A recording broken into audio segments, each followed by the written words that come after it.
we're about to have a really fascinating conversation about, I think, somebody in history more people need to know about, and this author does as well. Margarita Garcia joins us, and she's written a book called Before Cuba Libre, The Making of Cuba's First President, Tomás Estrada Palma.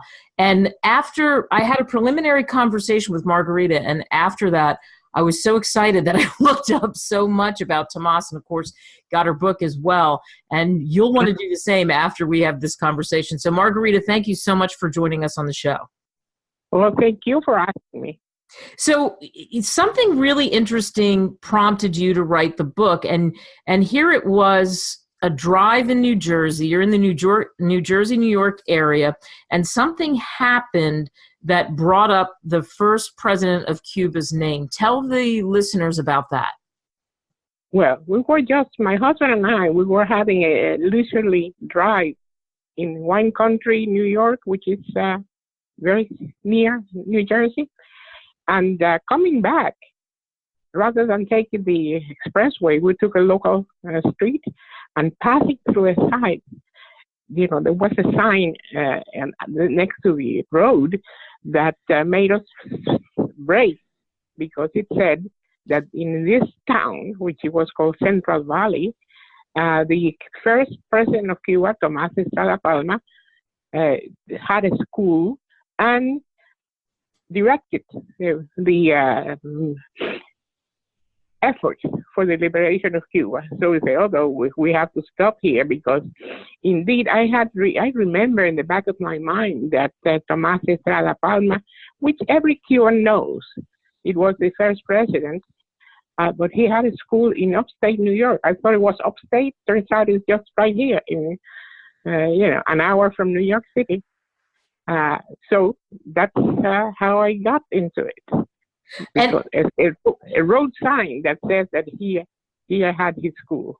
Yeah, a historical site that you told me about, 1879 to 1902. And what's interesting is you say that a lot of Cuban people know about him, but what do they not know about him? And the answer is a lot, because didn't Castro kind of want to erase him from the Cuban books? Precisely. Part of the effort of the Castros, well, among the many horrible things they did, was this one to try to eliminate Tomás Estrada Palma from the history books. So if you talk to any of the Cubans that have come here recently, they don't know anything about Tomás Estrada Palma. The people of my generation that we grew up before Castro, I mean, we had an idea that he was the first president of Cuba, that he was a very well-liked, but not much more than that. And that he had a school in upstate New York, quote unquote. So, indeed, Castro doesn't like him because Tomás Estrada Palma, that's his name, he was a very honest man. I mean, scrupulously honest. And to the point that after he was president, one day some Americans came to visit him, and he said, "Oh, wait a moment. Let me give you this napkin, which I got from a restaurant in New York one day. Please return to them." So, this type of things he did. I love that. That he returned the napkin. As you said, he was known for his honesty. And plus, it's interesting how things could have maybe been different in Cuba. We look at Cuba in the news a lot lately. And, one of the things about the first president, Tomás Estrada Palma, is the fact that he wanted kind of a pro-American similar system, didn't he? That's the road he was on. That's right, because he was a learned man. He was a school teacher. He had this school here for Latin American kids, as a matter of fact, in very near Newburgh, New York. And he was such an honest man that, but he was enamored of the American democratic system. So he wanted to have a similar system in Cuba, which indeed we had for a while before the disaster set in. Absolutely. And what was so interesting is He actually left, you told me this story and I looked all this up too, and you write about it in your book. He left money in the treasury. That's unheard of, right? That's right. That's right. And he became the first president, and still there was this tremendous disaster because Cuba had just gone through a couple of wars. One of them was a 30-year war to get rid of the Spaniards. And so the treasury was pretty much in bad shape. But whatever he did, Estrada Palma, he was thrifty, and he saved money to the point that when he left the offices, there was money, extra money in the treasury. Yes. Yeah, I love that part. I love that he was frugal, in other words, with the moves of the country. Yes, and he was frugal with himself and his family as well. He had 5 children, and his wife and children were living in where he had the school, which was called Central Valley, which is just an hour away. But at that point in time, he was in charge of the movements for the liberation of Cuba, because the main person, who was Jose Marti, had been killed in a skirmish in Cuba. So when there was nobody to direct that effort, all the Cubans in the U.S. Who were outside who were outside the country, they decided that they proposed Tomás Estrada Palma to be in charge of all the efforts for the liberation of Cuba. So he left his school, left his family, and came to New York City to direct all this effort. And here he lived, I think, on the sum of $12 a week or something like that for his upkeep, because wow. Yes, and he's in one occasion in which he had a meeting with some senators. He was going with his clothes were very bad shape, and he had a friend said, "Come on, Don Tomás, you cannot go to that meeting dressed like that. Here, use my jacket." So he borrowed a jacket from somebody.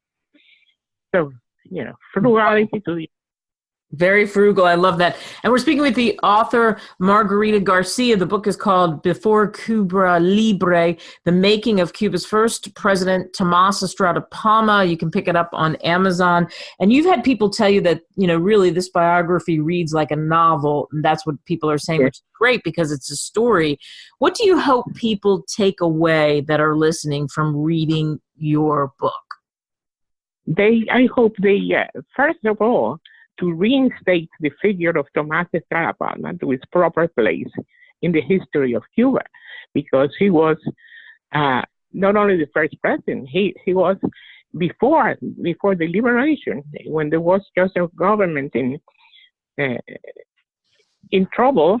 He also was elected president in absentia. Then he was made prisoner by the Spaniards and had to go to a cell in Catalonia, and spent there some time as a prisoner of war until the end of the Spanish-American War, in which he came. And then he came to the United States and planning to have the rest of his life as a school teacher. But there were more important things to take care of, which is the country. And he decided, he's made the sacrifice of not continuing with his own private life. Wow. What was that the biggest surprise? What was the biggest surprise when you did more research on this? Well, the biggest surprise was to discover that he had spent, and this nobody, very few people knew, he had spent some time in the country of Honduras before he became president. At the end of the War of Independence, and before he became president, this was this period of time in which Cuba was still a colony. Actually, Cuba was the last colony of Spain in the Americas. So this period of time, he got an invitation from the a friend of his who was a friend of the president of Honduras, and said, come over here. So he decided to go. And over there in Honduras, one important thing happened to him, which was when he met the woman who was going to be his wife. And also in Honduras, he helped the government of Honduras in many different ways. He was named the director of the postal service. He arranged the system of the post office in Honduras. And when things politically got bad in Honduras, that's when he decided to come back to the United States with a wife and one child who had been born in Honduras. And here he decided, it's time to worry about Cuba, not worry about Honduras. Wow. Dedicated to so many people and especially obviously to the people of Cuba. I love that story. Margarita Gonzalez, this book, terrific. And Margarita, I love that you have pulled this together. And again, before Cuba Libre, the making of Cuba's first president, Tomás Estrada Palma. Pick it up on Amazon. Thank you so much. Well, thank you for calling me.